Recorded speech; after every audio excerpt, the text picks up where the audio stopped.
Wayo, salibonani, welcome to Zim Reality ITV. Panapa munojumana na DJ Sparks Mbabu wachikupakurira zvinenge zvichiitika, wachikupakurira mashoko echenjedzo, wachikupakurira zvinenge zvichitapira. Yandinaye muzuva ranhasi ndiye Ango Roland na Philip Chiango. Ndaka video kwangu ina kwachita zvinhu zvanangona kuti Mike ndinozvipakurira vana veZim Reality ITV kuti wanzwa kuti mbinga dziri kuzvifambisa sei. At least unogona kuona message 1 2 3 anongokubatsira, anongokupushawo, anongokupawo power kuti kwase kuhasila zvinhu zvako zvakanaka. Asi ndapedza nguva yenyu yakawanda ndangoti kana chingeri first time yakosvika panapa yagara wasubscribe, uyezve kana chinge uine mangoma ako, uine music yako, uine business rakoda ndikumaketera panapa paZim Reality ITV, namba ndo dziri pascreen idzo nondibata ipapapo, then tokuita munyati wacho, tokuita mutaktiki wacho kuti mabusiness edu afambe, tikwanise kulingana nevamwe vanhu vanyowana vanokwanisa kupromota mabusiness edu nemusic yedu. Right, nyaya ndiinayo panapa.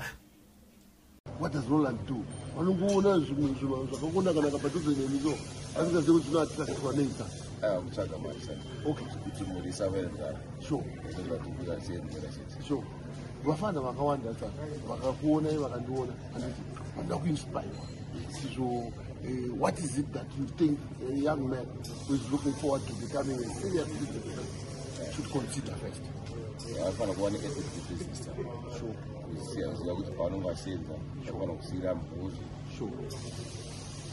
Not mari chete. Sure. But simba rokusenza, pfungwa dzekusenza, kusarara. Sure. Kugarara hapana chaunowanda. Sure. Saka mamuka nguva yekuti mubate ndege. Ndamuka na 4 hours. Chitadzika kuya kuti ndiende kwandinoenda. Sure. Vazvinzwira mega vanoda kunzwa zvinenge zvichiitika pana Chiango naRoland. Vazvinzwira mega kuti izvo kuti munhu uve successful, you need to work very hard. We are off to making money. Pano pasina cash panonetsa. Pasina cash hakuna kuita jealous. Be serious about what you want to achieve and also be inspired.